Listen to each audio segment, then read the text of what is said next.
Anyways, I'm feeling kinda beat. How about we take it easy? We chatter back and forth about random things for a while. Afterwards, I hear a languid voice. Languid, eh? Yep, I definitely nailed it. What time's it right now? I can't tell because the clock is messed up. It's dark outside though, so I think it's nighttime. Maybe it's still daytime and the fog just blocks out the sunlight? The man with the droopy eyes stands and heads for the mezzanine before turning to look at the rest of us. Well, explain a little bit about how time works here, sir. You've been here a couple days. You may use the guest room over there. There are enough of them for all of us. Delightful. Oh, man! The lights! Oh, I love the butterfly sconces. That is super neat. Love it. Well, he's jazzed about something. Oh, so that's what it's like back here. They've got beds, too. Pretty well furnished. His voice sounds impressed as he looks up and down the private rooms lining the mezzanine. There aren't any windows, so it's not exactly pleasant.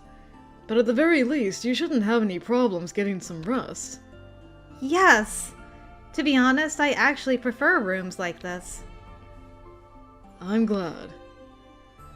After checking out all of the rooms, the first man I met here catches my attention, arms folded as he leans against the wall. Is something wrong? It's a bad idea for all of us to sleep at the same time. I'll stay in the living room as a lookout, just to be on the safe side. You'll burn yourself out that way. He is right, though. Somebody probably should stand guard. Then we'll take turns being on watch. That way she'll have nothing to worry about. Mm-hmm. Thank you. In that case, I'll take lookout duty tomorrow. So, more importantly, which room, whose room are you staying in, sweetheart? You know it's gonna be that. It's like, you want to bunk up with me, girl? Yes? One of the men cuts me off and I look at him. Oh, okay. I'm so proud of you for actually calling something important out. I will reevaluate my opinion of you immediately. So, are we just going to call everyone, hey you, forever? Kind of a pain, isn't it? That's true. We don't know who's who. What else can we do? We don't remember our names. If we'll all be living here together, our lives would be much easier if we each had a name.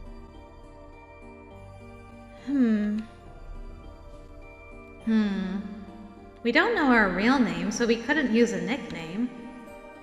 How about this, then? The man walks up to one of the doors and takes down the nameplate, which had been suspended by a stake. He drapes it over a finger and shows it to us. Interesting. Hikage. There are nameplates like this one on every door. How about we call each other by the names on them? Okay. So you want me to call you Hikage? In that case, I'll take this room. You all can call me Karasuba from now on. I don't care which one I get. Here, this one. Yamato. Alright, starting now we'll call you that. This is gonna take some getting used to now. Whatever makes you happy. You're a girl, so perhaps this one would be good for you. And I'll take the one next to it. Okay. So you're Kageha then? Indeed. If anything happens, call me. Thank you. Hikage then returns to the living room to keep watch, and everyone else retires to their rooms. So this is my name from now on. I look at the metal plate hanging on the door to my room. Oh, it's no longer me. Benny Yuri. Okay. Oh, I love this room too. Oh, it's so pretty. The hinges of the door creak in protest as I open it and enter the room. It is simple and not particularly spacious, though a sliding partition and doors lend it a refined atmosphere. The furniture, inlaid with delicate patterning, is smooth like ivory, and the bedding looks expensive. It all glows beautifully under the lamplight. Oh, there's a white butterfly in here, too. Looking up at the ceiling, I see them fluttering silently about. Butterflies clad in white light. That's right. The monsters stay away from places with white butterflies, but the black butterflies are a bad omen. How strange. Normal butterflies are attracted to nectar. I wonder if these ones are attracted to something too. Suddenly, the memory of our confrontation with those monsters floods back into my mind. What was with those guns that appeared? And in the end, the monsters turned into black butterflies and were absorbed into my hairpin. I put my hand to my head and unclip the hairpin. As I roll it around on my palm, it catches and reflects the light brilliantly. Very pretty. It's so pretty. I had no idea I was wearing it. Then, if the butterflies are a bad omen and they were absorbed into this, does that mean it's some kind of protective talisman? I prod it with my finger. It glitters in response. Oh, hey, it's the water's back. Patter, patter. From afar, I hear the sound of something splashing down. Large droplets of rain must be spattering on the ground. Okay, we've established it's rain. Surrounded by thick walls as though I am imprisoned, none of this feels real at all. But the chills creeping across my skin say that it is. I'm cold. Is it the rain? Nestled in bed, I draw the blanket up around myself and then rub my hands together. Still, I don't feel any warmer, and my body is wrapped in such a chill that I lose feeling in my fingertips. Well, that's just every day for me. I remember this feeling. As though anything that could be called sensation leaves my body and I become no more than spirit. Where could I remember this from? I can't recall. My empty memory can't find a foothold in such a hazy, half-remembered thought. I'm falling. I'm falling. My descent begins once again. Are we gonna go back to the real world? And this time I just might be swallowed up into the abyss. I sink into the abyss of sleep, enveloped in my delusion. I'm excited. What's going to happen now?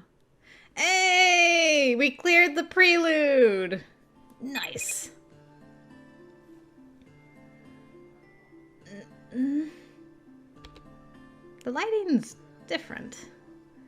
I'm awakened by the ringing of my cell phone.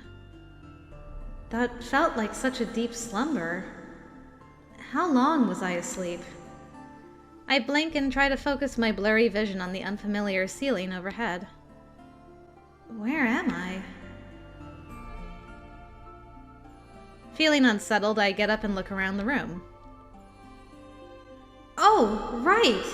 I was attacked by monsters in this mansion yesterday, and then all of us gathered in here. One after another, all of yesterday's gloomy happenings come back to me. Of course I don't recognize the ceiling, or the walls, or the floor.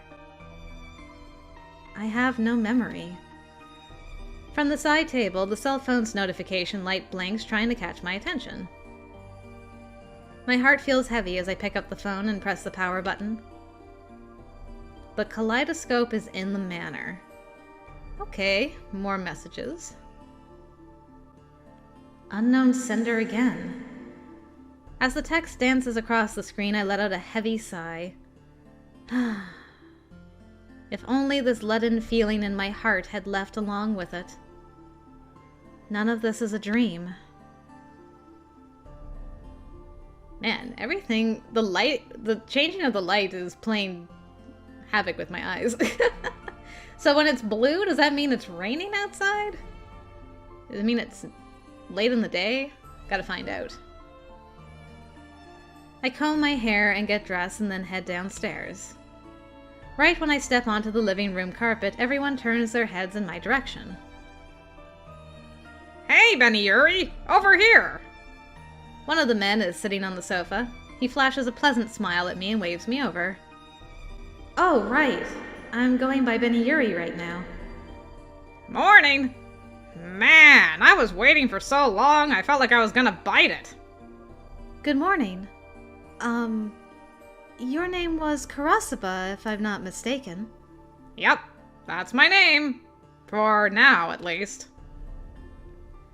But hey, you don't have to be so formal, you know. Excuse me? Well, none of us seem that far apart in age, so there's no reason to be overly polite, right? Okay, this is a translation thing. She probably called him Kun or San or something like that, and he's like, ah, don't worry about it, girl. He's right. It's odd to be so proper with all of them. Alright then. Nice to meet you again, Karasuba. For sure. Taps the space. I like to imagine he tapped that space with his elbow. He makes space on the sofa and taps the seat beside his own. Don't just stand around. Come on over. Oh, and it begins! You can sit on my lap if you want. No, I'll just sit next to you, thanks. Aw, you're not fun. I take a seat right on the edge of the sofa, pretending not to notice Karasuba's disappointment. I'm the last one here. Everybody is already seated in a circle. Did I totally oversleep? Were you all talking about something important? Nah, not really. I was just feeling suffocated by all the man action around here. Couldn't wait for you to show up. Man, it really does feel way different with a girl here. You're totally my type, too. How do you know? You don't have any memories. Or do you? Thank you? I smile vaguely and then hear someone else's voice. Did you sleep well last night, Benny Yuri? I did, thanks. The clock is wrong, though, so I'm not really sure how long it was. Is it morning already? There's no indication of it, but it seems as though about 6 to 7 hours have passed since we all parted ways for the evening. 6 to 7 hours? That reminds me. Kaguya was on lookout, wasn't he? And so was... I steal a quick glance over at Hokage, and he scoffs. You're pretty fearless, being able to sleep in these circumstances. I figured a girl would have been more delicate. Glad you're not. I'm as surprised as you are. Maybe I felt reassured because the two of you stayed up on watch. Thanks again for doing that. Not that quick with sarcasm, huh? Aw. Come on, you gotta pay me a real compliment, sir. Oh, come on. Despite the way he talks, I guess he does care about other people. I hope. I look around and spot Yamato sitting with one knee drawn up and his chin resting on his hand. A bored expression splashed across his face. Oh, is that what he's doing? I'm like, are you on the phone over there? What's going on? Did you sleep well, Yamato? It sure was cold yesterday, wasn't it? Seems like it was raining, too. Ugh. He won't talk to me. Alright, so you're gonna be the tough one, eh? Wow, ignoring a girl. That's cold, Yamato. Must have been pretty unpopular with the ladies before you lost your memory. He, like, ran up. All of you are pissing me off. Slap some tape on your damn mouth and shut up! Aw, I guess you really did want them to like you. Positively adorable. You're just asking to die, aren't you? Come on now! Both of you, calm down! Kageha steps up to restrain Yamato as he grabs at Kurasuba. Yamato, how about you take a deep breath? And Kurasuba, stop antagonizing him. Indeed. Okay, so we found our mom.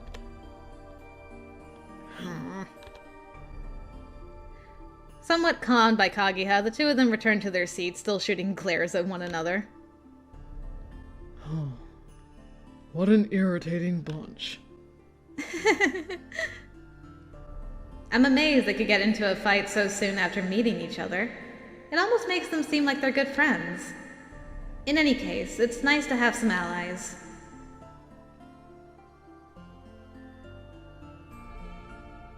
All of us head into the storage room adjoining the kitchen. A basket full of food has been left in the room, so we start to sort through its contents. Water, seasoning, flour, jerked meat, cheese. There's a bunch of stuff in here, yeah, but are we sure none of it's poisoned? I ate some of it before you all arrived, and I seem to be fine. I see. Meaning we don't need to worry about food. I'm surprised that the place seems stocked for a long-term stay, but also relieved that we won't have to worry about going hungry for now. Hey, where's Sakage? He was next to me just a second ago, but now he's gone. Yo, where you at? Okay. Wait, I need to see what is going on with this pose. Oh man, look at this cool train thing. Oh man, your outfit's so cool. I don't know how comfortable this pose is, but you look cool. Looking around, I spot him halfway up the mezzanine. With soft steps, I make my way up to him. Boo. You've got a big wrinkle between your eyes. Are you thinking about something? I crouch in front of him as I ask, and he looks back at me in silence before responding. I was thinking about that kaleidoscope thing. And about those monsters and that handgun that came out of nowhere. I see. I was just relieved that we'd found some friends, but I guess none of our problems are actually solved. Yeah. So many weird things have happened since we woke up, but it all still feels like some kind of dream. Oh, that reminds me.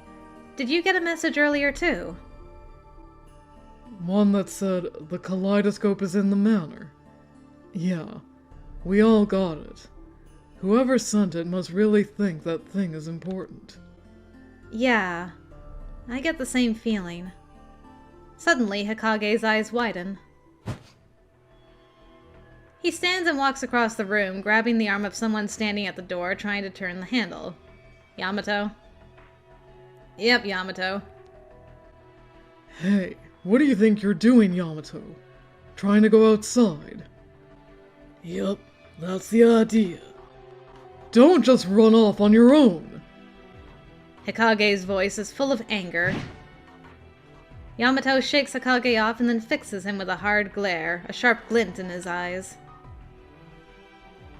You guys can blab on about that kaleidoscope, or whatever you want, after we get out of here. Unlike you, I'm not interested in any of this crap. If we can't escape through the main hall or the windows, I'm just gonna find another way out. Another way out? But it's dangerous to go out into the mansion by yourself. I mean, I did the same thing yesterday, so I can't really talk, but still. That means I know what I'm talking about. He's so terrified. I run up to him and grab the edge of his jacket. Are you good? It's like, oh, terrifying. The girl's touching my jacket. I cling to him as if my life depends on it, and then I hear him give a resigned sigh. I've got to get back fast. I've just got a feeling. Is it bad that I was thinking of Sonic the Hedgehog when he's like, I gotta get back fast? It doesn't help that he's wearing blue, I guess. Why? Wouldn't be so worried about it if I knew. But I can't waste time screwing around here. He falls silent, a brooding expression darkening his face. I stand there, unable to find the right words. Kagiha and Karasuba must have heard the commotion, though, because they come walking out of the storage room. Yamato, why are you in such a rush? Is there something you actually remember? Maybe it is a girl. I guess I should take back what I said about you being terrible with girls then. Yamato neither agrees nor denies it, keeping his lips tightly pursed. Even if he can't recall it fully, Yamato has some remnant of his memories. Something he can't totally forget. Well, in any case, we're gonna have to investigate this mansion. Huh? Really? I'm opposed to just throwing ourselves out there without thinking. But staying here isn't going to help either. Or rather, if we don't do what the person sending those messages wants, they might get sick of waiting and try a different way to prod us along. And what might that different method be? Simplest thing I can think of is to take away this base. No way! I'm at a loss for words, but Hokage continues to speak. Just think about it. The person who sent those messages is the one that brought us here. Even if they can't locate this kaleidoscope thing themselves, I'm sure they still know everything about this manor. They'll definitely try to shake things up if we sit around. Anyways, we're better off taking action before they do something unexpected. Whatever the case, the sender holds the key to all of this. We can't just ignore their directions. In other words, you're saying you're in agreement with Yamato? Guess so. Although I don't want to be lumped in with the same idiot who tried to dive out there head first without thinking. Yeah, whatever. Hokage finishes explaining his theory and looks to the others as if asking for their opinions. What do you all think we should do? Exploring the manor. That'd be scary with all those monsters prowling around. Yeah. I believe it would be best to expand our sphere of activities. There's even a chance that we might come across more people. Yeah, it's possible we aren't the only ones here. How about you, Karasuba? I don't care either way. Sure would be boring to just stay here doing nothing, though. So, yes. I agree, we should get out there. Beniuri, what do you think? The fear of walking through this dangerous place versus the fear of losing our sanctuary. I weigh the two in my mind. The idea of opening that door and walking into a place overrun with those monsters is incredibly frightening. If it were possible, I'd want to stay. Just remembering the chill in the air out there makes my knees start to tremble. But if this place were taken away from us, if we were to lose it, I'd rather go look for the kaleidoscope, whatever it is. I want to find it and get out of this house. Then we're decided. All of us now in agreement, Hokage goes into the kitchen and returns with several knives. Okay. The sharpened blades glint in the light and my breath catches in my throat. Therefore, self-defense. Now that those guns have disappeared, we're better off carrying something. Can't you just at least try to picture the gun again before you're like, oh, I'll have a knife? I mean, a backup weapon is not a bad course of action anyway, but still, I'm like... Is it a situational thing? I gotta find out. Do you think it's possible to make them appear again? Did you try? No, not yet. I'll try it right now. I form a mental picture of the gun, the way I did yesterday. I hold up both of my hands and think as hard as I can, but nothing seems to happen. Okay, so it might only be when we need it. It might not work in spaces that are covered by white butterflies. More data is required. I couldn't either. That's why we ought to think about defense a little more pragmatically. These are all I could find in here that would do us any good as weapons. Yeah. You're right. It's better for us to have something. What the heck was the story with those guns? Weapons or not, we shouldn't act on our own. We should go in teams. Then how about we split into 2 groups and check the left and right sides of the main entrance? I'll take the left. I suppose I'll go right then. And you, Beniyuri? Left or right? I don't really mind either way. I look at the two who have already made their choices. Yamato glares at me as if to say I'd only slow him down. Oh. Can I go with you, Kageha? I'll do my best not to slow you down. Of course. With any luck, we'll find some clues that help us escape this place. Hey, uncool, Kageha. I wanted to be with Beniyuri too. I mean, you could join Kageha's team and Team Serious Edgelord of Yamato and Hikage can go off to the left. You what? I'm going right too. I don't want to go with Yamato anyway. Well, there you go. We got Team Yandere and Team Edgelord. Oh, no. Feelings mutual, pal. I want to say, the only reason I'm counting Kurasuba on Team Yandere is just because I'm like, he looks like Toma. That's all. I mean, the Toma voice came out for him, so I'm like, where's Yellow? Looks like Toma. But he's more of a ladies guy, so maybe not, but I'm just like, I'm keeping my eyes on that. I don't believe Yamato or Hikage are yanderes at all. I think they're safe. I think Fox Guy is also safe. I don't know about these two. So it looks as though Kurasuba is heading right. Are you alright with that, Hikage? The teams have decided themselves. Kageha turns his gaze on Hikage. Why do I feel like you two were rivals?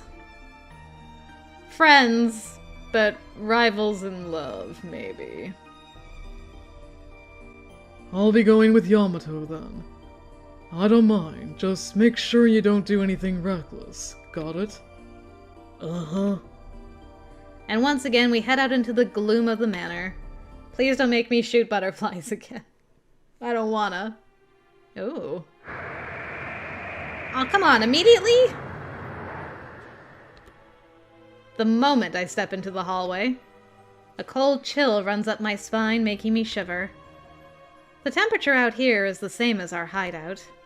But whether it's my instincts or some kind of sixth sense, something tells me that danger lurks beyond the hallway. I'm sure it had nothing to do with the We keep our guard up as we start to make our way around the manor, surprised by how unexpectedly huge it is. We walk and walk down the long, carpeted hallway, the end never in sight. Wooden doors line our way, but all of them are locked up tight. For what seems like no apparent reason, their shapes are warped and irregular, which sets me on edge. A labyrinth shut off from the outside world. This is the image that forms in my mind after walking the manor for some time. Why is everything in black and white today? Ah! Kurasuba! Are you okay? Yeah, I'm fine. But this window just will not break. I thought I could smash through it, but it's no good. I told you so, didn't I? I tried as well, but no matter how hard I hit it, I couldn't even leave a scratch. Not even a tiny one. Kurasuba returns the sculpture he had been using to bash the window. He then draws his face close to the glass. In any case, it seems as though escape via the window will be a challenge. So why don't we employ more conventional means? Looks like we don't have any other choice. Huh. I shouldn't have tried to go all Yamato on it. I look at Kurasuba as he furtively wanders off, looking crestfallen. I guess it's not going to be that easy. A part of me had felt reassured by the presence of the windows. I had figured we might be able to escape by breaking one of them. With a small sigh, I take hold of the handle on a nearby door. I try to turn it, but the only response is an unpleasant metallic noise. That one won't open either. No. It's locked too. I was hoping there'd be an unlocked one somewhere around here. I proceed to the next door and test the handle in the same way. No luck here either. Huh? Hey, this door, Excellent, Benny Yuri! You found one that opens! Yeah, finally.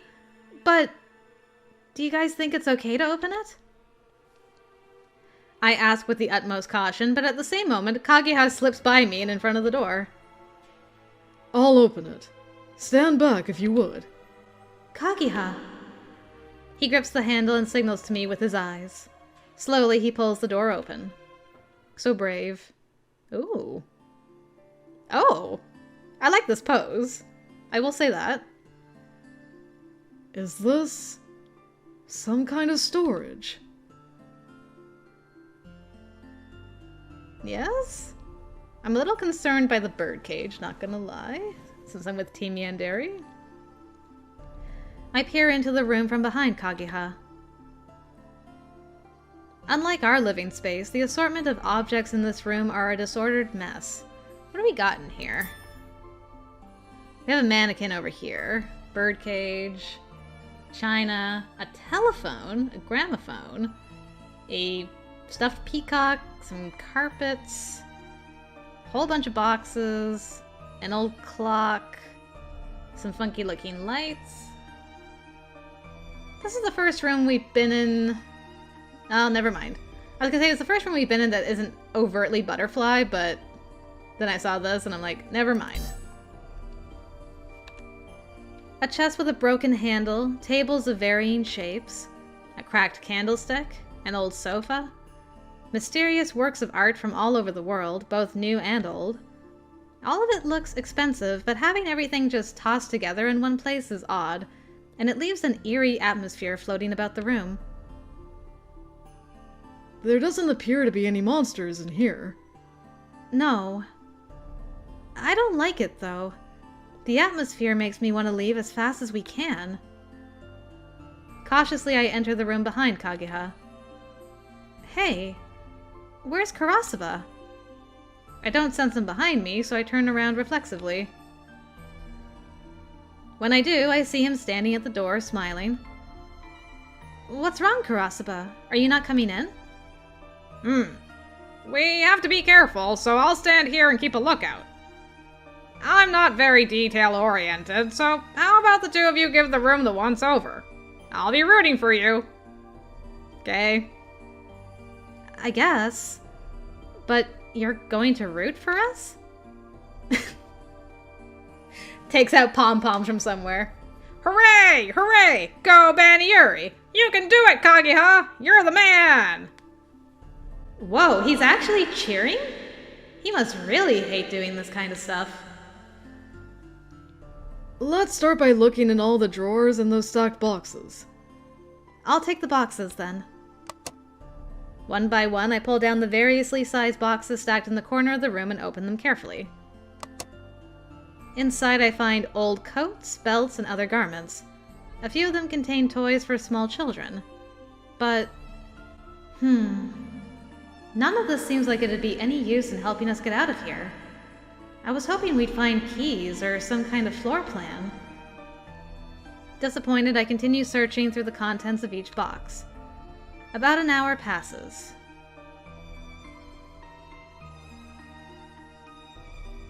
Hey, what's this?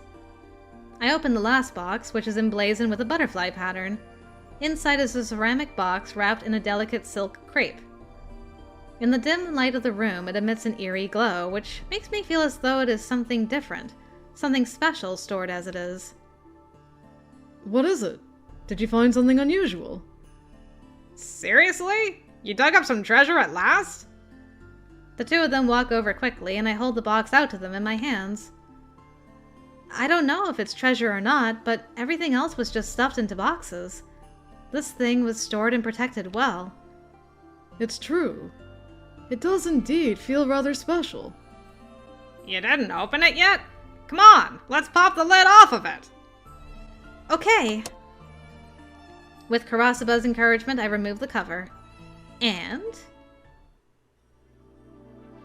oh, is that the kaleidoscope? Wow, it's beautiful! Okay, inside the box is an object that looks like a round, decorative plate. The surface has a pattern that looks as though it was wrought from mother of pearl that is utterly captivating. What could this be? It looks like a plate. Or some kind of cap. Or even a coaster, but... Not the treasure we're looking for, though. Guess we could earn a little cash hawking it, yeah? To who? However, our priority is getting out of this manor. This is so strange. The mansion is full of beautiful things, but somehow this one feels special. It's like I'm being sucked in when I look at it. What is this feeling? Who's there? Eek! Without warning, Karasaba shouts in the direction of the entrance. Who was that? I didn't recognize that voice. For a few moments, the room is silent. As I cautiously survey the situation, a girl comes into view from behind the door. Hi, girl? I like your Alice in Wonderland inspired outfit. It's, pretty cool.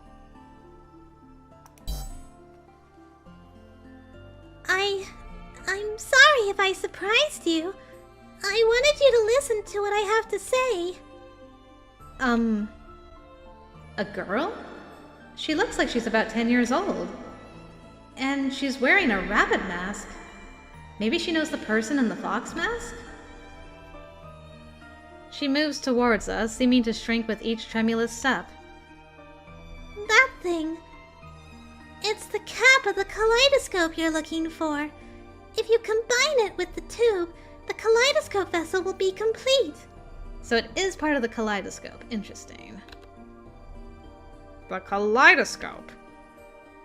How is it that you know that? Oh,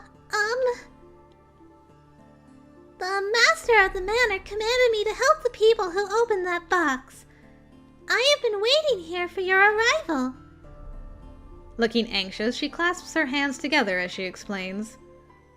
The mask makes it impossible for me to see her facial expressions, but I can tell from the faltering way she talks that she isn't our enemy. You mentioned a master. Is he the one who locked us up in here? I'm sorry. I can't say. Then who are you? It's a little rude of you to not introduce yourself, don't you think? Oh, I'm not important enough for that. Her faint voice gradually grows even softer as her small shoulders tremble. She's... Stop, Karasaba. Don't scare her like that. Aw, come on. Hey, since you can't say your real name, what should we call you? How about Usagi? That means rabbit. Oh, sure. That's fine. Please call me Usagi. Okay then, Usagi. Can you tell us what you know about the Master and the kaleidoscope? I'll tell you what I can, but I'll get yelled at if I say too much. After prefacing with that statement, Usagi continues her explanation. The Master's goal is the completion of the kaleidoscope. In order to do that, the cap, tube, and shards must be combined. What do you mean, shards? The kaleidoscope shards are pieces of glass that give off a mysterious light. They hold a special power, but for some reason, they have been scattered all over the manor. And what's more, they've fallen into the clutches of the monsters. It's like they're somehow drawn to the power of the shards. So the monsters have the kaleidoscope shards. Hold on, Usagi. I got a message on my phone that said, locate the kaleidoscope shards. Basically, you have to take the shards back from the monsters. Of course, they're not foes you can reason with, so you'll have to do it by force. What? By force? You're telling us to risk our lives fighting those things? Well... Trying to find the right word, she continues to speak, stopping and starting abruptly. Your weapon is the power of thought. In other words, you can create one if you think really hard. If you use that power, it should be enough to fight them. I don't really know the details that well either. But other than that, if you just follow the instructions on your phones... Use the power of thought to fight the monsters? I try to break down her words in my head, but they're so at odds with reality that I can't seem to really comprehend them. The others look like they're in the same boat, staring at her with their brows furrowed in pensive expressions. There are so many things I want to ask, but I don't even know where to start. Oh, is it that time already? Pardon? Listen to the rain. It'll be night soon. Okay, so when it rains, it's nighttime. Interesting. It rains during the night here? Yes, that's the kind of place this is. Usagi hops over and puts her hand on the door handle. The monsters become active at night too, so you should return soon as well. I'd recommend you only walk around the halls during the daytime. That is some very useful information. Thank you for all your help. I dubbed thee my new spirit bug. Usagi, where are you going? I have more I want to talk to you about. I'm sorry, I have to go now. Please, collect the shards. She bows politely and then disappears through the door. Usagi! Ah, the lighting has changed again. I ran out into the hallway, chasing after her tiny figure. But... she's... gone? I look down the long hallway to my left and to my right, but she is nowhere to be found. Rain begins to fall, steadily growing in intensity until it pounds violently on the windows. Caught up in the somber mood, the air turns cold on my skin, and I feel as though the area grows somehow darker. It is now nighttime. The moment I realize that I hear a howl in the distance. If what she said is true, we'll have to confront those monsters once again. All of us will be fighting for our lives. Suddenly, I feel fear. Not of the monsters, but of myself. With all of the strange things happening, I'm getting a little too used to being afraid. I know our lives will be on the line before long, but the reality of it feels like a far-off dream. With a deliberate, exaggerated sigh, I hug my shoulders just to confirm that I'm still here. This really isn't a dream, is it?